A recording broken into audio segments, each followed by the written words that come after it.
Durante años se ha repetido una idea que parece tan obvia que casi nadie la cuestiona. Si quieres lograr algo, esfuérzate más. Si no estás avanzando, trabaja con mayor intensidad. Sin embargo, desde la neurociencia, el funcionamiento real del cerebro es distinto. El esfuerzo sostenido sin regulación no produce rendimiento, produce deterioro. Y ese deterioro sigue una lógica fisiológica precisa que el cerebro ejecuta de forma silenciosa, mucho antes de que aparezca cualquier síntoma visible.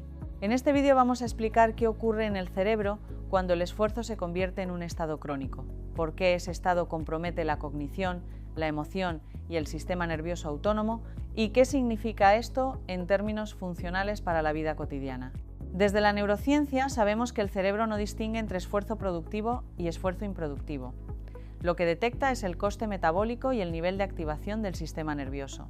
Cuando esa activación se sostiene en el tiempo sin periodos de restauración, el cerebro no se adapta para rendir más, sino que reorganiza sus recursos para sobrevivir. Esta reorganización no es un fallo de carácter ni una señal de debilidad. Es un mecanismo adaptativo que tiene consecuencias funcionales muy concretas sobre la corteza prefrontal, la amígdala, el sistema límbico y el tono vagal. El primer mecanismo relevante es la hiperactivación sostenida del eje de estrés y su efecto sobre la corteza prefrontal. Cuando el cerebro percibe una demanda continua, el eje hipotalámico-hipofisario-adrenal libera cortisol de forma prolongada. La corteza prefrontal, que regula la planificación, la toma de decisiones y la modulación emocional, es especialmente sensible a niveles elevados y crónicos de cortisol. Bajo exposición sostenida, las neuronas prefrontales reducen su conectividad dendrítica, lo que se traduce en una disminución medible de la capacidad de regulación ejecutiva. Esto significa que cuanto más tiempo se sostiene el estado de esfuerzo sin recuperación, menor es la capacidad del cerebro para organizar, priorizar y tomar decisiones complejas. En términos funcionales, el cerebro que trabaja bajo presión crónica no es un cerebro más entrenado, es un cerebro con menos recursos corticales disponibles. Una persona pasa semanas trabajando 12 horas al día. Al principio nota que puede sostenerlo. Hacia la tercera semana empieza a cometer errores simples, olvida tareas que normalmente no olvidaría y tarda más en decidir cosas que antes resolvía rápido. Eso no es cansancio pasajero, es la corteza prefrontal operando con conectividad reducida. Cuando el cuerpo exige más, el cerebro cobra el doble. El segundo mecanismo es la activación de la amígdala y la desregulación del sistema límbico.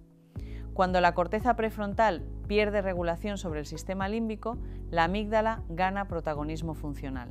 La amígdala no evalúa contextos ni consecuencias a largo plazo. Detecta amenaza y activa respuesta.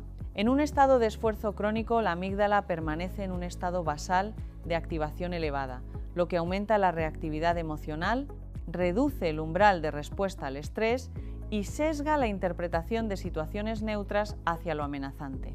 Además, la red por defecto, que el cerebro activa durante el descanso para consolidar memoria y procesar experiencias, no puede completar sus ciclos de mantenimiento cuando el estado de alerta no baja.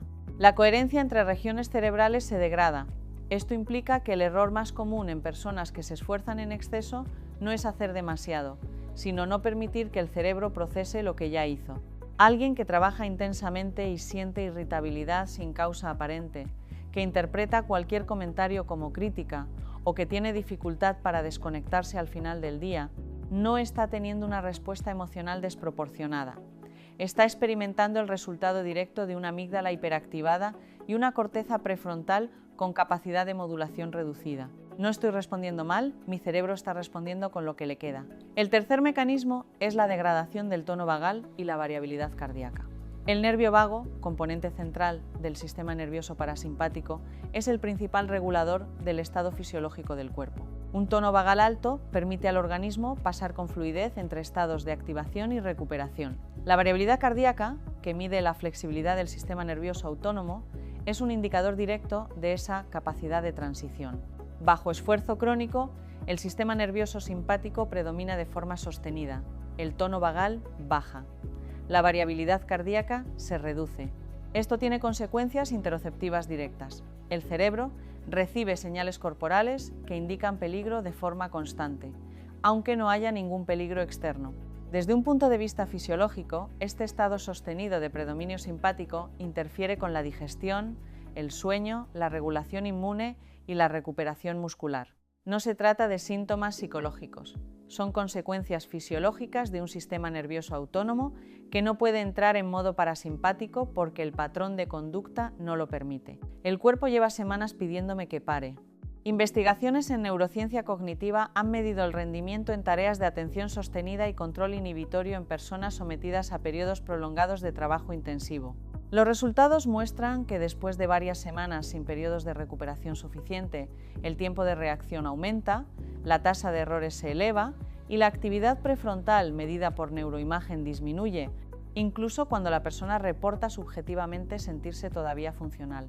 Esto es relevante porque indica que la degradación cognitiva ocurre antes de que el individuo la perciba conscientemente.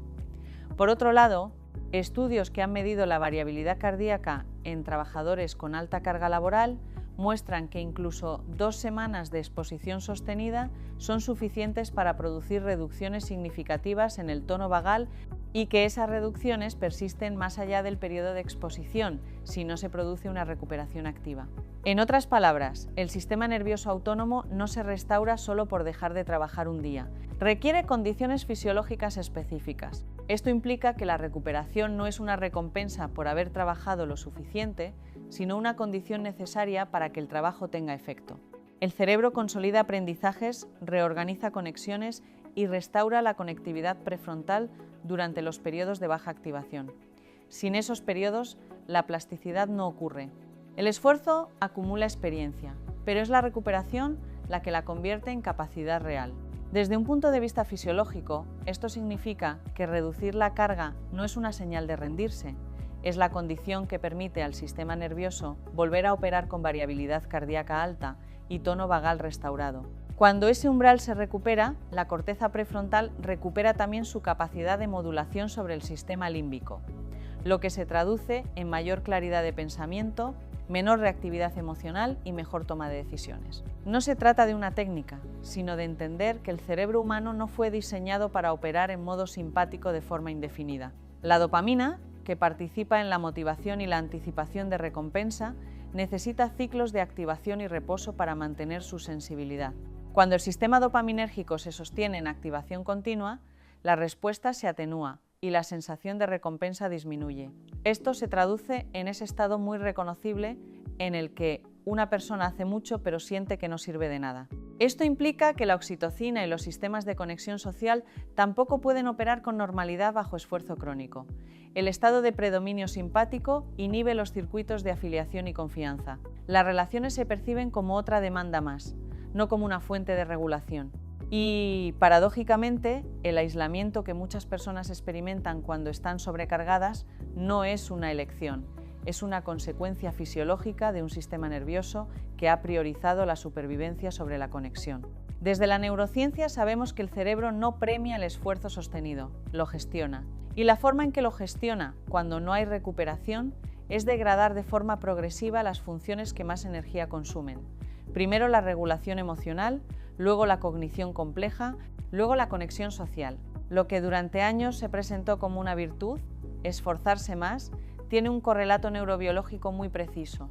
No es una cuestión de actitud ni de voluntad, es una cuestión de fisiología. El cerebro que no descansa no rinde más, opera con menos. Y esa operación reducida no siempre es visible desde dentro, porque la propia corteza prefrontal, que evaluaría el deterioro, es la primera en perder capacidad. Si este contenido te resulta útil, puedes unirte al canal.